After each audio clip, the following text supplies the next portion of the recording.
നിയമം വന്നതിന് ശേഷം രാജ്യത്തുടനീളം ശക്തമായ പ്രക്ഷോഭങ്ങൾ നടന്നുകൊണ്ടിരിക്കുകയാണ്. ബംഗാളിൽ മുർഷിദാബാദിൽ അത് കലാപസമാനമായ അന്തരീക്ഷത്തിലേക്ക് വരെ പോവുകയുണ്ടായി. ആളുകൾ മരണപ്പെടുന്ന അവസ്ഥയ്ക്ക് നമ്മൾ കാണുകയുണ്ടായി. ഇന്ന് മുനമ്പത്ത് നന്ദി മോഡി എന്ന പേരിൽ പരിപാടി നടത്തുന്നു. കേന്ദ്രമന്ത്രി കിരൺ റിജിജു വരെ പങ്കെടുക്കുന്ന പരിപാടി നടക്കാൻ പോവുകയാണ്. അപ്പോൾ അതിൻ്റെ ഒരു ഡെവലപ്മെൻറ്റ് ഇങ്ങനെ നടന്നുകൊണ്ടിരിക്കുകയാണ്. ആ സമയത്താണ് മോഡി ഇങ്ങനെ സാമൂഹ്യ നീതിക്ക് വേണ്ടിയാണ് വഖഫ് നിയമം എന്ന് പറയുന്നത്. മോഡി രാജ്യത്തിൻ്റെ പ്രധാനമന്ത്രിയാണ്. എല്ലാ മതവിഭാഗങ്ങളെയും അവരുടെ മതം നോക്കാതെ, ജാതി നോക്കാതെ അവർക്ക് നീതി ഉറപ്പാക്കേണ്ട ആളാണ്.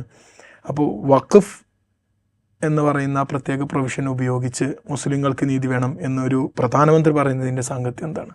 അതെനിക്ക് മനസ്സിലായില്ല. കാരണം വെച്ച് കഴിഞ്ഞാൽ അദ്ദേഹം പറയുന്നത് ഈ വഖഫ് എന്ന് പറയുന്നത് ഇത്രയും കാലമായിട്ട് ലാൻഡ് മാഫിയയുടെ ആണ് ഉപയോഗിച്ചുകൊണ്ടിരുന്നത്. അല്ലെങ്കിൽ വഖഫിൻ്റെ കീഴിലുള്ള പ്രോപ്പർട്ടി മുഴുവൻ ഒരു ലാൻഡ് മാഫിയയുടെ കയ്യിലായിരുന്നു. ഏക്കർ കണക്കിന് ഭൂമിയുണ്ട്, അത് മുഴുവൻ ഒരു ലാൻഡ് മാഫിയ, അത് മുഴുവൻ പല ലാൻഡ് മാഫിയകളുടെ കയ്യിലായിരുന്നു. ഈ നിയമ ഭേദഗതിയോടുകൂടെ ഇത് മുഴുവൻ പാവപ്പെട്ട മുസ്ലിങ്ങളുടെ കൈകളിലേക്ക് എത്തുമെന്നൊക്കെയാണ് അദ്ദേഹം പറയുന്നത്. എന്തടിസ്ഥാനത്തിലാണ് അത് പറയുന്നതെന്ന് മനസ്സിലായില്ല. അത് മാത്രമല്ല, വഖഫ് ചെയ്ത സ്വത്തുക്കൾ ലാൻഡ് മാഫിയയുടെ കയ്യിലേക്ക് പോയിട്ടുണ്ട് എങ്കിൽ അതില്ലാതാക്കാനാണല്ലോ ഭരണകൂടത്തിലിരിക്കുന്ന ആളുകൾ ഉള്ളത്. അല്ലെങ്കിൽ ഭരണവും സംവിധാനവും ഒന്നും വേണ്ടല്ലോ. അതിനാണല്ലോ വഖഫ് കൗൺസിലും വഖഫ് ബോർഡുകളും ഒക്കെ ഉള്ളത്. അതിൻ്റെ മുകളിലാണല്ലോ സർക്കാരുള്ളത്. ഇത് അങ്ങനെ ലാൻഡ് മാഫിയ കൈയടക്കുന്നുണ്ടെങ്കിൽ ആ ലാൻഡ് മാഫിയയുടെ കയ്യിൽ നിന്ന് തിരിച്ചെടുത്ത് ഇത് ഏത് കാര്യത്തിനാണോ വഖഫ് ചെയ്തത് അതിനുവേണ്ടി ഉപയോഗിക്കാനായിട്ട് കൈമാറുക എന്നുള്ളതാണല്ലോ സർക്കാരിൻ്റെ ഉദ്ദേശം. അല്ലെങ്കിൽ പിന്നെ സർക്കാരിൻ്റെ ആവശ്യമില്ലല്ലോ. അത് ഇതേവരെ ചെയ്യാതിരുന്ന ആളുകൾ ഇപ്പോൾ തന്നെ ഞങ്ങൾ നിയമം കൊണ്ടുവന്നിരിക്കുന്നു, അതോടുകൂടി ഇത് മുഴുവൻ മാറും എന്ന് പറയുന്നതിൽ ഒരു യുക്തിയില്ല.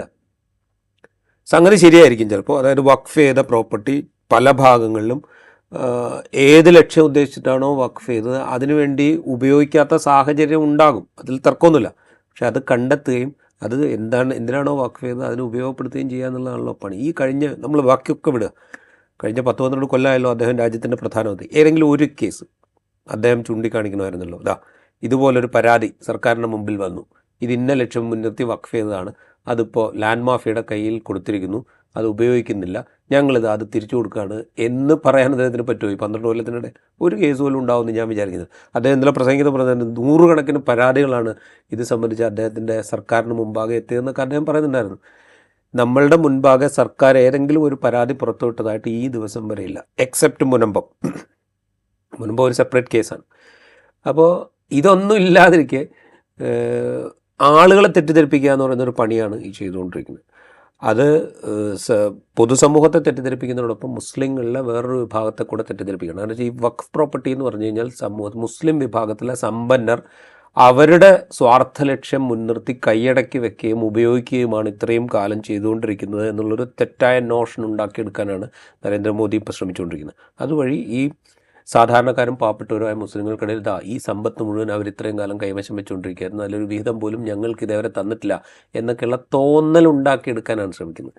അത്ര എളുപ്പമല്ല ഈ കാര്യത്തിൽ. കാരണം വെച്ചാൽ വഖഫ് എന്ന് പറയുന്നത് എന്തിനു വേണ്ടിയിട്ടാണെന്നും എന്താണെന്നും വിശ്വാസികളായ മുസ്ലിങ്ങൾക്ക് മുഴുവൻ അറിയാം.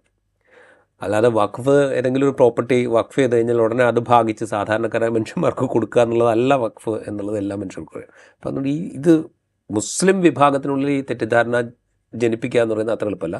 പക്ഷെ മറ്റ് വിഭാഗങ്ങൾക്കിടയിൽ ഇതൊരു പക്ഷേ നടന്നേക്കുക. കാരണം വെച്ചാൽ അവർക്ക് ഇതിനെക്കുറിച്ച് അറിയില്ല. അപ്പോൾ അവർ വിചാരിക്കുക എന്ന് വെച്ച് കഴിഞ്ഞാൽ മുസ്ലിങ്ങളിലെ ഇപ്പം നോർത്ത് ഇന്ത്യയിലൊക്കെ എടുത്തു കഴിഞ്ഞാൽ പിന്നാക്ക വിഭാഗത്തിലും ദളിതുകളിലും ഒക്കെ മുസ്ലിങ്ങളുണ്ടല്ലോ. അപ്പോൾ അവർക്കൊന്നും ഇതുമായിട്ടൊന്നും ഒരു ബന്ധമില്ല. ഇത് മുഴുവൻ സമ്പന്നരായ മുസ്ലിങ്ങളുടെ മുഴുവൻ കൈവശം ഇരുന്ന എന്തോ ഒരു വലിയ പ്രോപ്പർട്ടിയാണ്, അത് മോദി എന്താ പറയുക ആ അനീതി മുഴുവൻ അവസാനിപ്പിക്കുകയാണ് എന്നൊക്കെയുള്ള തോന്നൽ ഈ മറ്റു വിഭാഗങ്ങൾ ജനിപ്പിക്കാനൊരു സാധിക്കും. അപ്പോൾ ഇത് മൊത്തത്തിൽ തെറ്റിദ്ധരിപ്പിക്കുക എന്നുള്ളൊരു പണിയാണ് അദ്ദേഹം ചെയ്തുകൊണ്ടിരിക്കുന്നത്.